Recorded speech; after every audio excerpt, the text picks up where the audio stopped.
little big cassette tape, tapes. Yeah. the big Yeah. tape recorder. Yeah. So here I am today. My name is Terrence Hendricks, and this is Ed Bucholtz.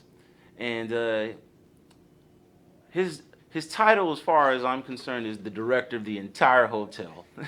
What's the name of the official? Official title is Hotel General Manager. All right, Yep. all righty. And the reason why I chose Ed, I've been with the Hyatt the Grand Hyatt for 11 years, and I have Ed is my third director, and out of all the directors I've had, uh, Ed is the only person that I know that has ever taken the time to actually get to know people, know individuals person by first name. Ed, you're the only guy that I know, well, the only director that I've had that actually knew who I was. Yeah. Oh man! Oh, and first of all, thank you for doing this. Oh, yeah. You know, My I really pleasure. appreciate you taking the time. I know you're a busy guy. No, my pleasure. I enjoy this actually. So, how long have you been working for the Hyatt Corporation? 35. It'll be 35 years in March. So I started in March of 1985, probably before you were on the planet, Terrence. Born in '87. That's correct.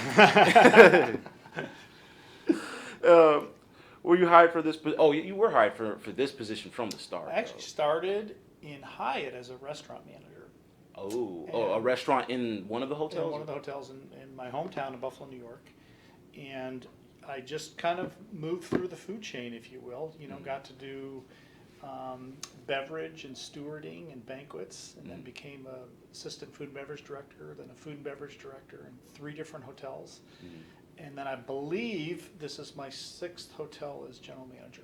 So. Oh, I remember you saying something about that. So you're not new to being a general manager. Correct. Yeah. Okay. Only new to San Antonio, but I've been here 4 years, if you can believe that already. Terrence. Yes. Yeah. Okay, so what lessons have you learned from your previous positions? Well, let's start with your directorial position, or no. Your you said you were a not general manager. What did you say? Food and beverage director. Yeah, food and beverage director. What lessons have you learned from that? Like from the perspective of your strengths and weaknesses? From the perspective, well, I think you're only as good as your team, you know, and I think one of the reasons you learn that very early on in your career, that no matter how great you think you are yourself, you can be the best, but if you don't have the team put together and the right players in the right spots, you're not going to get very far. So I learned that really early in Hyatt, and I also learned that you can learn from everybody, not just the people above you. You can learn from the people below you. And I'll tell you a quick story if you got time, but I started in Hyatt as a restaurant manager, went into HR on a Tuesday, got hired and started on Wednesday. This is before electronic background checks and all that, and my boss said, I'll meet you there at 6 o'clock in the morning. So I was there at 6, and my boss didn't show up. So about 6:20, I went to the restaurant and said, hey guys, I'm Ed, I'm your new manager. Would you mind telling me what I'm supposed to be doing today?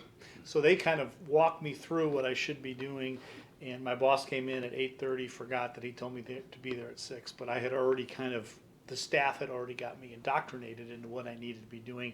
And I've kind of followed that blueprint, if you will, in every position that I've had, trying to learn as much as I can, not only about the hotel, but about the hotel from the people that have worked in the hotel and have the experience in the hotel. Not coming in as the quote-unquote expert because my business card says, hotel general manager. Yeah. Right. Credentials is one thing, but first-hand experience is completely another thing. Absolutely. Yes. Absolutely. Okay, so how do you measure your own performance? Well, we have... You measure it by the performance of your subordinates, or do you measure it by? Well, a few things, right? I think there's the scorecard, right? The revenue growth, the profitability growth. Are you growing in customer? How are your customer service scores? How are your employee engagement scores? I think you have all of those metrics. But the other way that I which is not there's no scorecard for, is how are you developing people, and how many people have you moved through your system? How many were a line employee who are now a supervisor? How many supervisors are managers? And how many people worked for you in your hotel that you've promoted to other hotels. And so I use both of those as kind of the barometer for how we're doing, because I think that moving people through through promotions through the hotel gives you a healthy culture. Yes. And if everybody is stagnant, they feel like what they do there's no career advancement, there's no advancement for themselves, then it's going to become a very stagnant workplace and very stale. And so I think those, the measurables and what I call the non-measurables, even though you can measure how many people were promoted, are really key to how I evaluate myself. So, do you ever notice when you're measuring your own performance as a leader, mm-hmm. do you ever notice, do you ever look at the significance behind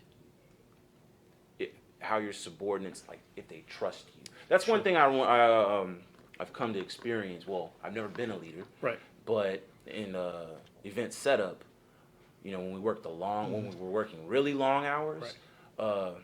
Morale is a very, very important thing. Mm-hmm. And if we're working under a leader who constantly second guesses himself, Right.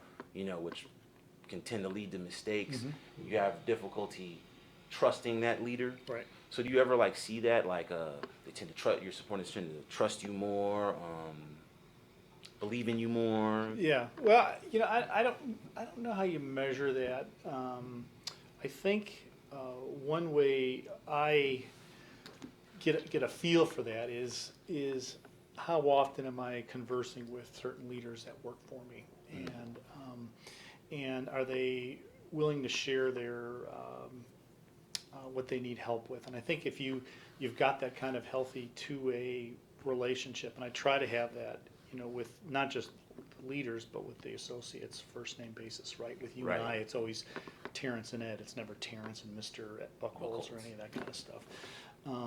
And I think when you can break down those barriers and you can be authentic, I think you can really move the organization forward, because there's a bit of a trust factor there, right? Where when somebody knows that you care about them more than just their ability to do their job, right? You care about them as a person. You get to know them, their family, what their hopes and dreams are for the future. And then I find myself trying to work with those people or those leaders to get them to where they want to be. And I think if you're successful at doing that, you become trustworthy. And in my case, I've got a 35-year track record, good, bad, or indifferent, right, to fall back on. So, yeah, I agree. I totally agree. How would you describe your leadership style? Yeah, Are you like a visionary? Did you become like an emergent leader, like amongst the group? Yeah, that's a good question.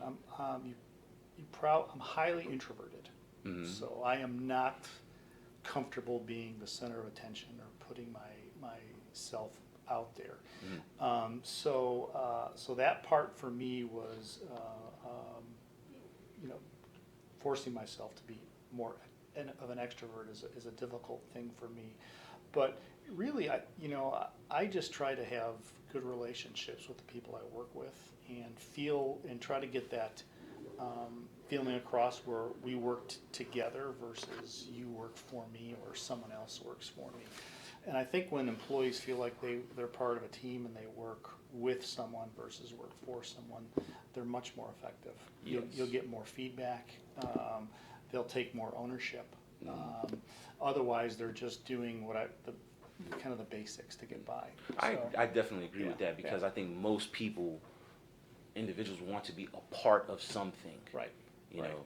So when you tackle it from that perspective, it makes them feel, like you're a part of something. Right. You're working as a team as opposed to working for somebody, just to make ends meet or whatever. Yeah. I definitely agree with that. Was there a second part to that question that I didn't answer, Terrence? Oh, no. No. The other one was just on the previous one. Do you have some sort of benchmark to continue to reassess yourself to be successful and experienced leader that you are now? Yeah. Well, we have a few tools in Hyatt. My direct reports actually take an anonymous survey on me. And it's easy. Hey, it's not that hard. It's what's one thing Ed does well, and give me specific examples. And what's one thing that Ed could do better, and give me specific examples. Who answers those questions? So the leadership team of the hotel. So Oh, it'd be okay. the director of sales, the director of operations, the chef, the HR director, the revenue director, director of finance, engineer. So I get that feedback from that direct my direct reports, and I find that really valuable.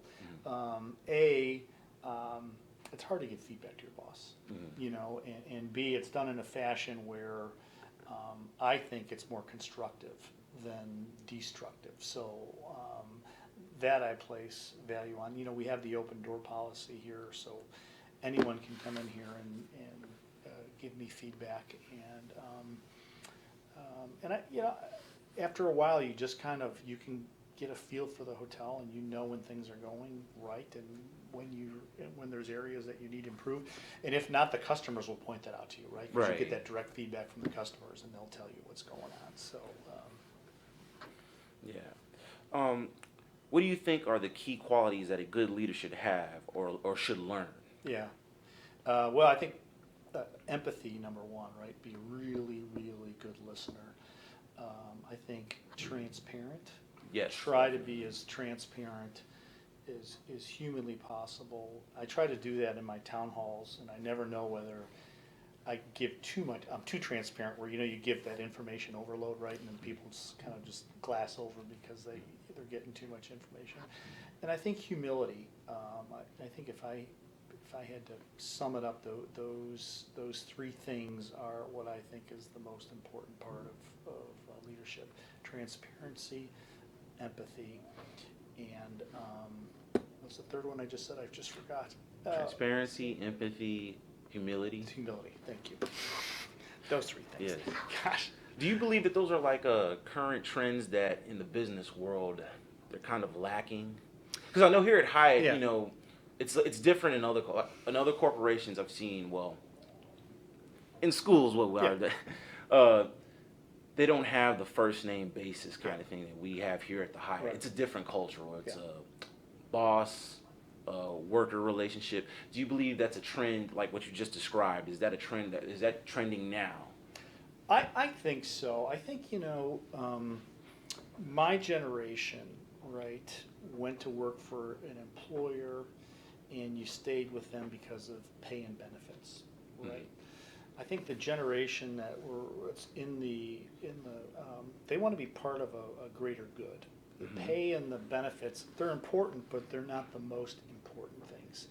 And I think recognizing that, and that's where I get back into that transparency and letting them know how we're doing and what purpose we're serving in the world, I think really makes a bigger difference. Where before you had to just focus on pay and benefits, right? And it didn't really matter if you were a jerk or not as a boss, because people were going to hang with you because it was a good job. Or but I think that's all changing now. And then the other thing that's changing is, you know, I'm probably a rare case. There's probably very few people today who are going to start in their early 20s and stay with one company their whole career, right? It's going to be, you're going to go work here for 5 years, you're going to go work there for 5 years, and it's because that's how quickly the world changes today, right? Things that are, you know, in vogue today could be out of vogue, and that industry could be just out of business in 5 years. So I think that makes everything a little bit different.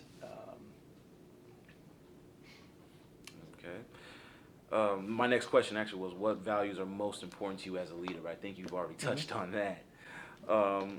What common challenges have you faced as a leader? Well, I think today specifically, finding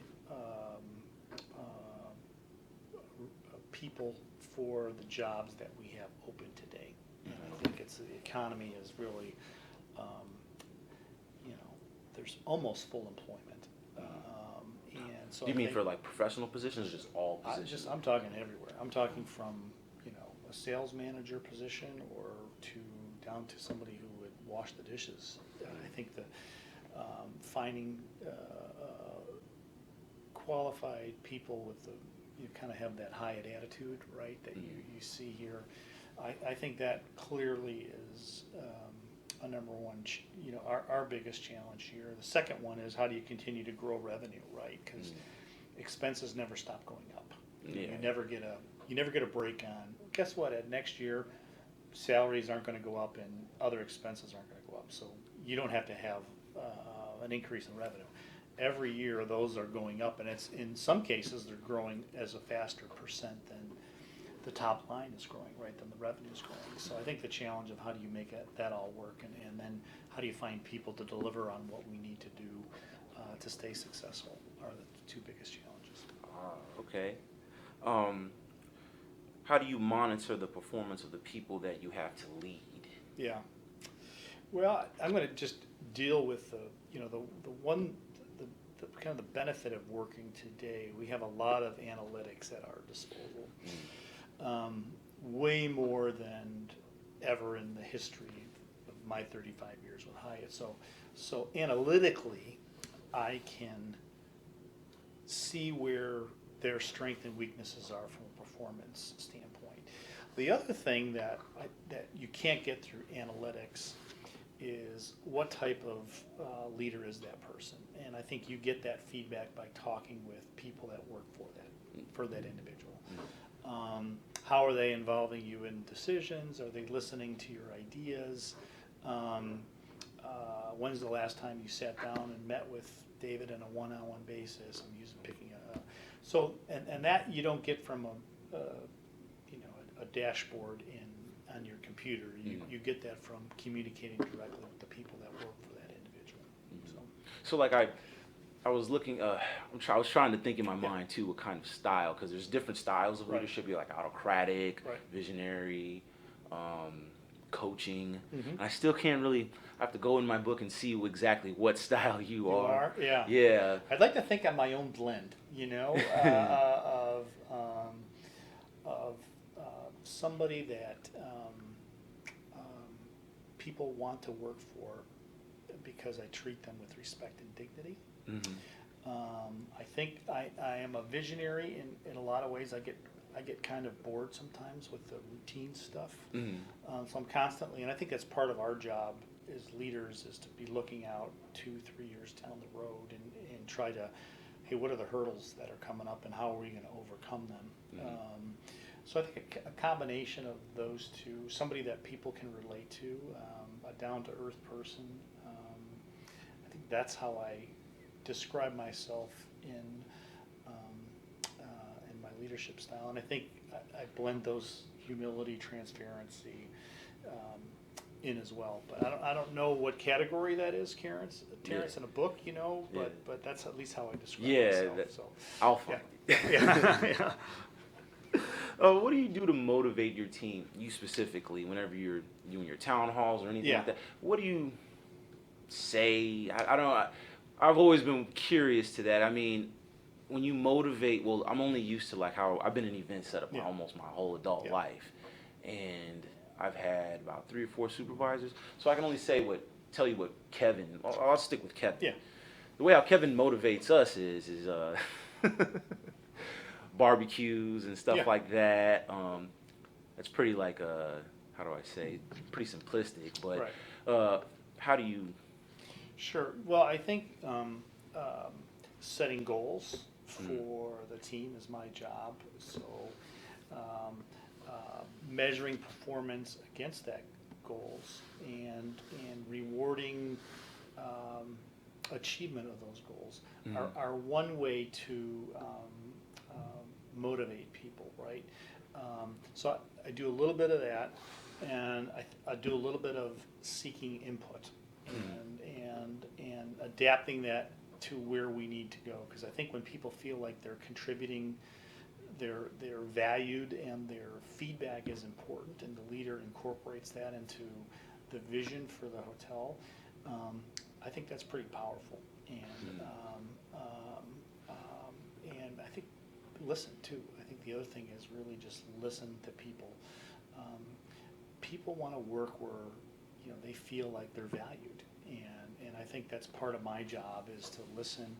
And it doesn't mean you're going to always agree with everybody, and you can implement everything that everybody comes to the table with. but I think you can listen to everybody and you owe them a reply, one way or the other, right? Great idea, we'll run with it, or boy, that's needs some refinement, why don't you work on it? I think the other thing is when you give feedback is be specific.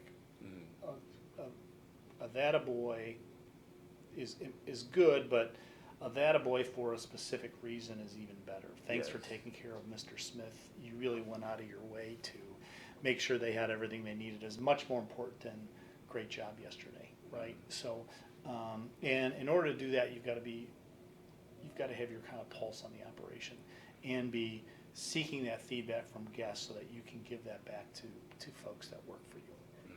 I just wanted to bounce back on one thing because it just popped into my mind. Have you ever found that sometimes the people that work under you have they're kind of holding back as far as their critique or assessment of your skills? Sure.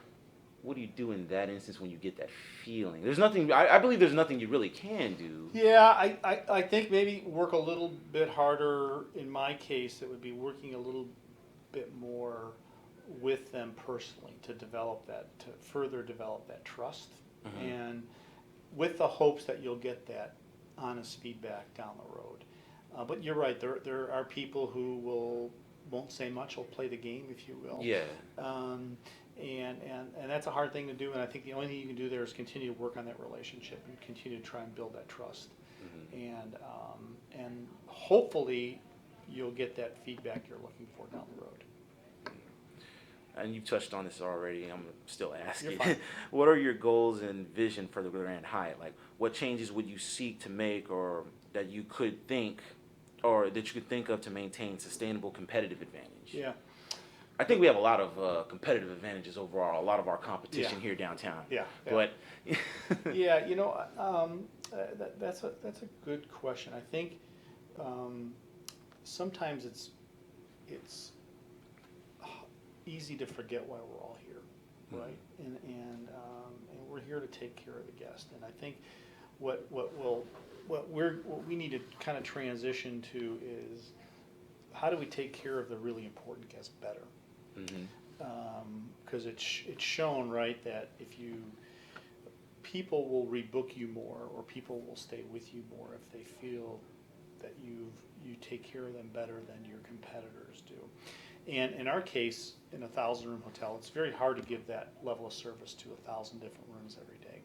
But when you look into that 1,000 rooms, maybe there's 80 that have potential rebook or potential repeat business. Figuring out how to identify those people and figuring out how to enhance your relationship with them, I think, is important.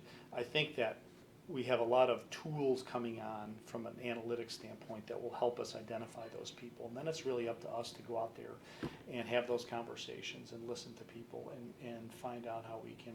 But I think as we're looking to the future, I think there's where we can have a competitive advantage, knowing our customers better than our competition and having a better relationship with them versus our competition.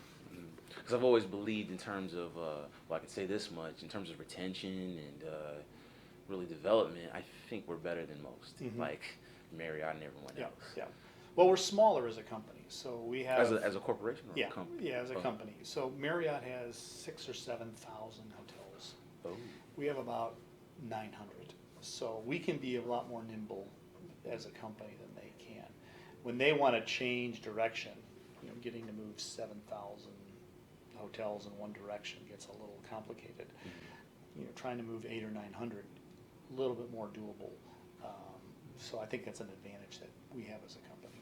Oh, I didn't know that. Yeah. And where do we stand against the Hilton? This is a personal question. Hilton is kind of like Marriott, right? Okay. Marriott's the biggest. Hilton's number 2. And we're probably number 6 or 7. There's probably IHG is probably in there. There's probably some other franchise companies or management companies that are bigger, like Best Western or that kind of choice hotels. But I think we're kind of right sized to be able to capitalize on a relationship with our most important guests and customers. Final question. Yep. Who's your favorite leader and why? Who is my favorite leader and why? Well, that's a good question. Well, you know, I get Steve Jobs all the time. yeah. Or, Well, I or think Warren Buffett. He's a great. I think I've had a lot of great leaders within Hyatt, and then from who do I respect from afar, right? Somebody that I admire. I admire my current pastor. I think he's an unbelievable communicator, and he's got his doctorate, so he's beyond smart. But the way he communicates to is in a very simple, straightforward. You never feel like you're at a different level than that person is. Oh yeah. Yeah, I know people don't like that. Yeah. and the other thing is I'm just amazed at how big our church is and really how involved he is in the different things, services and ministries that the church provides. He's got that really good balance of, I think, being involved but not being the sole focus of everything. So he's one that I would say he's a recent person that I would admire. I had a boss that took care of me, kind of mentored me through the Hyatt family. I think I worked for him for over 20 years, Tim Lindgren. What I liked about Tim was he gave you feedback instantly.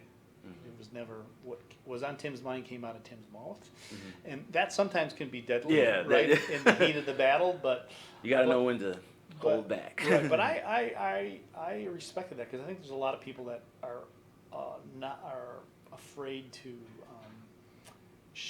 give feedback for fear that they won't be liked. Yes. That would be the number one reason why people are afraid to give feedback, because it's mostly a critique rather than what you're doing right, or I think, which is really what we want to hear. Yeah. What are we doing right? Yeah. That's not true. We want to hear what we're doing right, and we want to hear what we're doing wrong. Right. So I think those two people have had a really good impact on me. So. All right.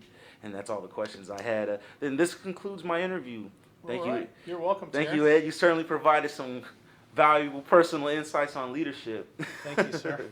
Good to see you. Thank you. Alrighty. Is this a paper you got to do, or how does this work? Yeah, I have a reflect. So based on this